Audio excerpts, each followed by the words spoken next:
ای امیر ای رهبر ما، لحظه های به ما گوش کن. ما دختران این خاکیم با صدایی از دل پرخون. نه حرف ما شکایت است، نه قصد ما آهان‌تر.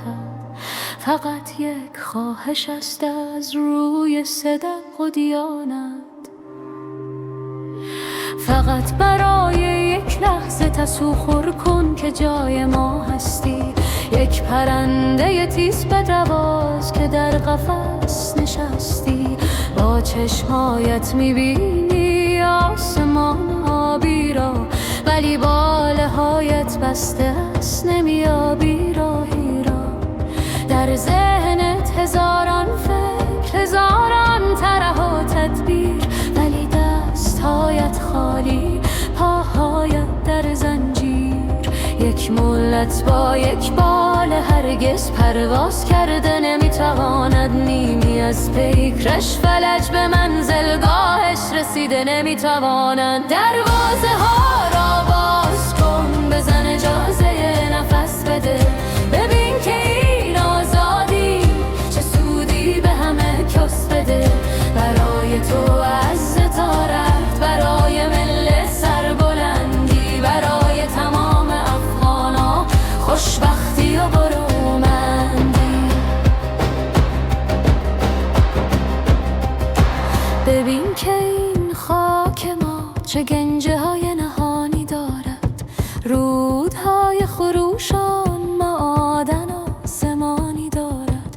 لاجورت بدخشان مثل اینک کوههای پامیر. این همه ثروت خفته مانده در دست تقدیر. این گنجه ها به دست ما آباد و پیدا می شد. با علم و دانش زن اقتصاد احیا می شد.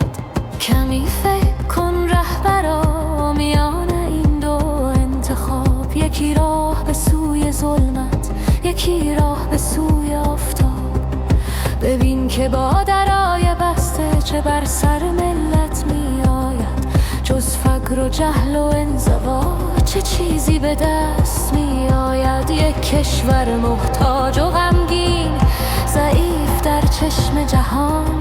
این است حاصل این راه، این است تقدیر این زمان. و فکر کن به راه دیگر، به راه نور و آزادی.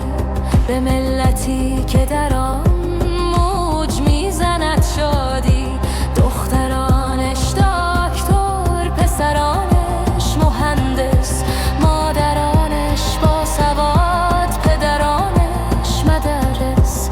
یک کشور خودکفا قوی و مورد احترام. این است حاصل آن را، این است یک نیکنام.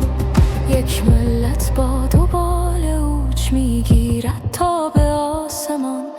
نام تو در تاریخ میماند به نیکی جاودان. دروازه ها را باز کن، بزن اجازه نفس بده. ببین که این آزادی چه سودی به همه کس بده. برای تو از ستارت، برای ملت سربلندی، برای تمام افغانا خوشبختی و برومندی. یک کشور خاک‌کفا قوی و مورد احترام. این است حاصل آن را، این است یک نیکنام. یک ملت با دو بال اوج میگیرد تا به آسمان. نام تو در تاریخ میماند به نیکی جاودان. دروازه ها را باز کن، بزن اجازه نفس بده. ببین که این آزادی چه سودی به همه کس بده. برای تو از نتارت، برای ملت سربلندی، برای تمام افغانا خوشبختی و برومندی. و برای شخص تو یک تحفه بزرگتر است. نامت در تاریخ وطن با حروف طلا نوشته خواهد شد. نه چون امیری که ترسید، بلکه چون رهبری که ساخت. نه آن که درها را بست،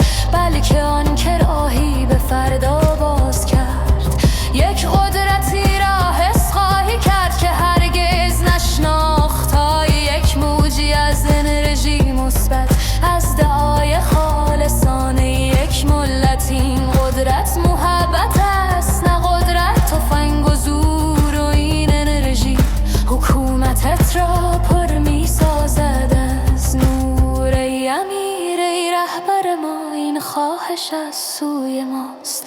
آینده این وطن در دست تصمیم شماست. بگذار آفتاب